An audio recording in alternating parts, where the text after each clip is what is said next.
Quand tu traverses l'enfer et que tout semble aller contre toi, tu te retrouveras à plat ventre, haletant, te demandant si tu pourras jamais te relever. Parfois tu te sentiras pris au piège dans les chaînes de la défaite et tout semblera se liguer contre toi.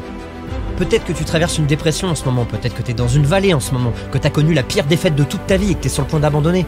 Peu importe ta force, ta dureté, ta résilience, ta méchanceté, t'atteindras éventuellement un point de rupture.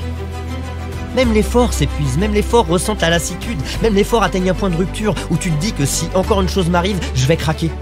Écoute-moi, ne renonce pas, reste dedans, reste concentré. Une des choses que nous devons faire en poursuivant nos rêves et nos objectifs est de savoir que l'échec n'est pas une option. Dis-toi, malgré les circonstances, malgré les situations, dis-toi que tu vas nulle part tant que tu n'y es pas arrivé, tant que tu n'as pas concrétisé tes rêves. Je n'abandonne pas. Même si j'ai pas beaucoup d'argent à investir, peu importe le temps que je dois investir, je vais continuer à le faire jusqu'à ce que je réussisse. Tu peux faire semblant de te soucier, mais tu peux pas faire semblant d'être là. La seule façon d'y être, c'est d'être présent. Et ce que je demande, c'est de te montrer pour moi. Tu ne seras jamais un échec si tu te montres chaque jour. À chaque fois que je viens, je me montre et je fais comprendre à l'échec que ce n'est pas une option. Tu ne peux même pas laisser cela pénétrer ton cerveau, même pas une seconde. Tu dois savoir que cela va fonctionner, coûte que coûte, quel que soit ce que je me propose de faire. Cela peut ne pas se produire en 6 mois, cela peut ne pas se produire en 1 an, cela peut ne pas se produire en 2 ans, mais à un moment donné, mon rêve deviendra réalité. C'est la persévérance de l'individu qui surmonte tous les obstacles, tous les défis, tous les problèmes. C'est celui qui est prêt à être abattu, à trouver la force de se relever encore et encore, aussi longtemps que cela prend. C'est celui qui a l'attitude de never say die, celui qui refuse d'abandonner, celui qui ne se rend jamais. Tu peux pas te plaindre parce que les choses deviennent plus difficiles. Tu dois devenir plus fort, tu dois épaissir ta peau, arrêter de jeter l'éponge à la première vue de l'échec et te lever intérieurement. Tu dois faire savoir au monde que tu ne partiras pas sans réussir. Comme l'a dit Thomas Edison, j'ai pas échoué, j'ai simplement trouvé 10 000 choses qui ne fonctionnent pas. Ce sont 10 000 choses qui n'ont pas fonctionné, et tout ce que j'ai à faire, c'est la suivante. Et une fois que je fais la suivante, ou celle d'après, bam, je vais réussir. Je te dis, à chaque fois que je me tiens ici et je fais ce que je fais, tout ce dont je me souviens, c'est d'avoir dormi dans des bâtiments abandonnés. C'est tout ce à quoi je pouvais penser, mais j'ai continué à essayer, et j'ai continué à essayer, et j'ai continué à essayer. J'ai continué, j'ai été constant, et je suis ici aujourd'hui. Je vois pas l'échec, je vois la détermination, le dynamisme, le sacrifice. L'échec signifie que t'essaies. Les gens sans abri ne connaissent pas l'échec parce qu'ils n'essaient jamais.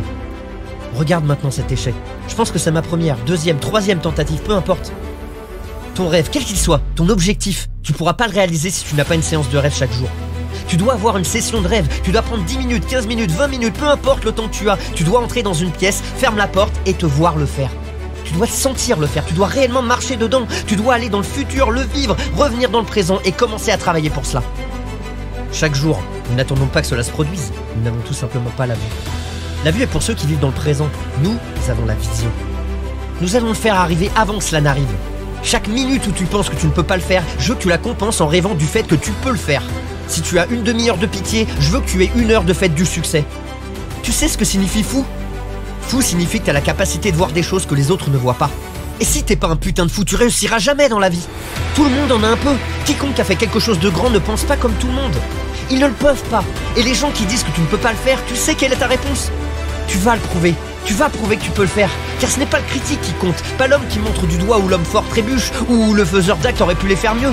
Le crédit appartient à l'homme qui est réellement dans l'arène, dont le visage est marqué par la poussière, la sueur et le sang, qui lutte vaillamment, qui fait des erreurs, qui échoue encore et encore, car il n'y a pas d'effort sans erreur et lacune, mais qui s'efforce réellement de faire des actes, de grande ferveur, de grande dévotion, qui se dépense dans une cause digne, qui sait au mieux, à la fin, le triomphe de la grande réalisation et qui, au pire, s'il échoue, échoue au moins en osant grandement, de sorte que sa place ne sera jamais avec ces âmes froides et timides qui ne connaissent ni la victoire ni la défaite. Une chose est sûre, la putain de valeur l'emporte toujours.